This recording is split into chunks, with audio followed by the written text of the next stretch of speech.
నిన్న మా డాడీ కొత్త ట్రాక్టర్ అయితే తీసుకున్నారు. ఈరోజు ఎర్లీ మార్నింగ్ దానికి పూజ చేయించుదాము అని చెప్పేసి గుడికి అయితే వచ్చాము, రాముల వారి గుడికి ట్రాక్టర్ వేసుకుని. అక్కడైతే పూజారి గారు కూడా ఉన్నారు. పూజ అయితే చాలా బాగా జరిగింది. మేము కూడా ఇంకా కుంకుమట్లు కొబ్బరికాయ కొట్టి దండం పెట్టుకున్నాము. పూజ అయితే ఇంకా ఫినిష్ అయిపోయింది. ఇంకా నిమ్మకాయలు కూడా అయితే గుచ్చేశారు. ఇదిగోండి పూజ అయిపోయింది కదా. మా డాడీ అయితే నాకు చిన్నప్పుడు తెలిసినప్పటి నుంచి ట్రాక్టర్ అయితే తోలుతున్నారు. ఇంకా ట్రాక్టర్ అంటే అంత ఇష్టం, అది లేకపోతే మేము లేము అన్నట్టుగా ఉంటుందన్నమాట. ఇది 5th బండి అనుకుంటా మార్చడం, నాకు తెలిసిన కాడ నుంచి. ఇదిగోండి నిన్నే వేసుకొచ్చారు. 2 years అవుతుంది అంత ముందు బండి కొని, అది దాని సర్వీస్ అయిపోయింది అని చెప్పేసి నిన్నే కొత్త బండి మార్చారు. ఈరోజే ఇంకా గుడికొచ్చి పూజ చేయించుకున్నాం కదా, ఇంకా ఏ ఆటంకులు లేకుండా మంచిగా జరగాలి, మంచిగా తిరగాలి అని చెప్పేసి దండం పెట్టుకున్నాం అనమాట.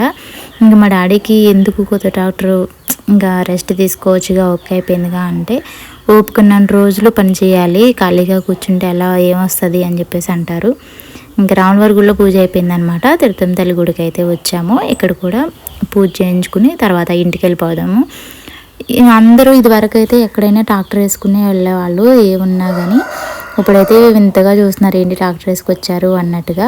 మేము కూడా చిన్న తిరుపతి ట్రాక్టర్ వేసుకునే వెళ్ళేవాళ్ళం ఇప్పుడైతే బైక్ వేసుకుని వెళ్తున్నాం. కానీ నేనైతే చాలా ఇయర్స్ అయిపోయింది ట్రాక్టర్ ఎక్కి, చాలా హ్యాపీగా ఉంది.